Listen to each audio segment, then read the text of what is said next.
ನಮಸ್ಕಾರ ವೀಕ್ಷಕರೇ, ಒಂದಷ್ಟು ರಿಯಾಲಿಟಿ ಶೋಗಳ ಮುಖಾಂತರ ನಮ್ಗೆ ಇವರು ಪರಿಚಯ ಹಾಗೂ ವಿನ್ನರ್ ಕೂಡ ಆಗಿದ್ರು ಈ ಹಿಂದಿನ ರಿಯಾಲಿಟಿ ಶೋ ಅಲ್ಲಿ ಕೂಡ. ಇದೀಗ ಕೋರಾ ಅನ್ನೋ ಸಿನಿಮಾ ಮೂಲಕ ಇದೇ ಏಪ್ರಿಲ್ 18ನೇ ತಾರೀಕು ನಮ್ಮ ಮುಂದೆ ಬರ್ತಿದ್ದಾರೆ. ಅವ್ರು ಯಾರು ಅಂತ ಯೋಚನೆ ಮಾಡ್ತಿದ್ದೀರಾ? ಅವ್ರಿಗೆ ಬೇರೆ ಯಾರು ಅಲ್ಲ, ಸುನಾಮಿ ಕಿಟ್ಟಿ. ಅವರು ಇವತ್ತು ನಮ್ಮ ಜೊತೆ ಇದ್ದಾರೆ. ಬನ್ನಿ ಅವ್ರನ್ನ ಮಾತನಾಡಿಸ್ತಾ ಹೋಗ್ತೀನಿ. ನಮಸ್ಕಾರ ಮೇಡಮ್, ಹೇಗಿದ್ದೀರಾ? ಫೈನ್, ನೀವು? ನಾನು ತುಂಬಾ ಚೆನ್ನಾಗಿದೆ ಸರ್. ನಾಯಕ ನಟನಾಗಿ ಮೊದಲನೇ ಸಿನಿಮಾ ನಿಮಗಿದು.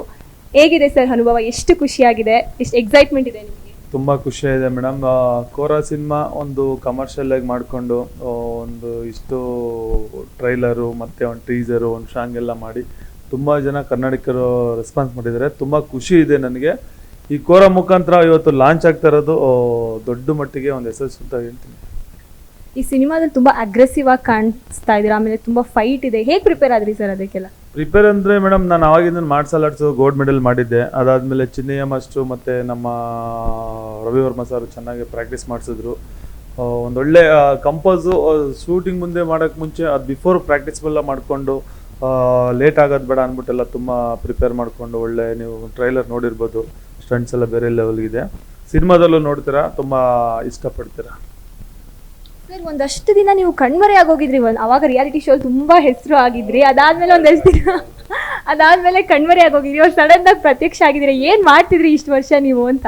ಇಷ್ಟು ದಿನಗಳು ಇರಲಿಲ್ಲ. ನನ್ನದೇ ಆದಂಥ ಪರ್ಸ್ನಲ್ ಲೈಫಲ್ಲಿ ಬ್ಯುಸಿ ಇದ್ದೆ. ಅದಾದಮೇಲೆ ಕೋರಾ ಶೂಟಿಂಗ್ 2 ವರ್ಷ ಮಾಡಿದ್ವಿ, ಅದರಲ್ಲೂ ಬ್ಯುಸಿ ಇದ್ದೆ. ಅದಾದಮೇಲೆ ಈಗ ಮತ್ತೆ ಬ್ಯಾಕ್ ಟು ಫಾರ್ಮ್ ಅಂತ ಬರ್ತಾ ಇದ್ದೀನಿ ಕೋರಾ ಮುಖಾಂತರ. ಇದೇ 18ನೇ ತಾರೀಕು ಸಿನಿಮಾ ರಾಜ್ಯಾದ್ಯಂತ ಫುಲ್ಲು ರಿಲೀಸ್ ಆಗ್ತಿದೆ, ಎಲ್ಲ ಥಿಯೇಟ್ರು ಎಲ್ಲ ಮಾಲ್ಗಳಲ್ಲೂ. ಅವಾಗ ಗೊತ್ತಾಗುತ್ತೆ ನಾನು ಎಲ್ಲಿದ್ದೆ ಎಷ್ಟು ದಿನ ಅಂತ. ಸಿನಿಮಾದೊಳಗಡೆ ಇದ್ದೆ. ಈ ಸಿನಿಮಾ ಕೋರಾ ಸಿನಿಮಾನ ನೀವು ಒಪ್ಕೊಳ್ಳೋದಕ್ಕೆ ಒಂದು ಸ್ಟ್ರಾಂಗ್ ರೀಸನ್ ಏನು ಸರ್? ಸ್ಟ್ರಾಂಗ್ ರೀಸನ್ ಏನಿಲ್ಲ ಮೇಡಮ್, ಈ ಕತೆಗೆ ಸೂಟ್ ಆಗೋ ಅಂಥ ಕ್ಯಾರೆಕ್ಟ್ರು ನಂದು. ಮೂರ್ತಣ್ಣ ಹಳೆಯ ಫ್ರೆಂಡು, ನಮಗೆ ಹಳೆಯ ಪರಿಚಯ. ಯಾಕೆಂದರೆ ಒಂದು ದೊಡ್ಡದಾಗಿ ಒಂದು ಪ್ರೊಡಕ್ಷನ್ ಹೌಸ್ ಮಾಡೋದು ಅಷ್ಟು ಈಸಿ ಇಲ್ಲ ಕನ್ನಡ ಇಂಡಸ್ಟ್ರಿಲಿ. ನಮ್ಮನ್ನ ಹಾಕೊಂಡು ಮತ್ತು ವರ್ಟಶಿಯವರು ಡೈರೆಕ್ಷನ್ ಮಾಡಿದ್ರು. ವರ್ಟ ನೋಡಿರ್ಬೋದು, 100 ಡೇಸ್ ಮೂವಿ ಆಗಿತ್ತು. ನನಗೆ ಒಂದು ಒಳ್ಳೆ ಸ್ಕ್ರಿಪ್ಟ್ ಮಾಡಿಕೊಂಡು ಮೂರ್ತಣ್ಣ ಮತ್ತು ಡೈರೆಕ್ಟ್ರು ಒಂದೊಳ್ಳೆ ಫಾರೆಸ್ಟ್ ಸಬ್ಜೆಕ್ಟ್ ಮಾಡಬೇಕಾದ್ರೆ ಮೂರ್ತಣ್ಣ ಅಂದ್ಕೊಂಡಿದ್ರು ಸುನಾಮಿ ಕಿಟ್ಟಿಗೆ ಏನೋ ಒಂದು ಮಾಡೋಣ, ಒಂದು ಲೈಫ್ ಕೊಡೋಣ. ಅಷ್ಟು ದಿನದಿಂದ ನಮ್ಮ ಜೊತೆಲಿದ್ದಾನೆ. ಮತ್ತು ಈ ಫಾರೆಸ್ಟ್ ಸಬ್ಜೆಕ್ಟ್ಗೆ ಕರೆಕ್ಟಾಗಿ ಸೂಟಬಲ್ ಆಗ್ತಿದ್ದೆ. ಯಾಕೆಂದರೆ ಹಳಕಟ್ಟು ಬುಡಕಟ್ಟು ಜನಾಂಗದ ಹಳೆ ಏನೇನು ಮಾಡಿದ್ರು ಇದರಲ್ಲೊಂದು ಸಿನಿಮಾದಲ್ಲಿ ಒಂದು ತೋರಿಸ್ತಿದ್ದಾರೆ. ತುಂಬ ಇಷ್ಟ ಆಗುತ್ತೆ ಈ ಕ್ಯಾರೆಕ್ಟ್ರೆಲ್ಲ. ನಾನು ಎಷ್ಟು ರಫ್ ಆ್ಯಂಡ್ ಅಪ್ ಆಗಿದ್ದೀನಿ, ಸಿನಿಮಾದಲ್ಲೂ ಅಷ್ಟೇ ಕರಾಕಾಗಿದ್ದೀನಿ.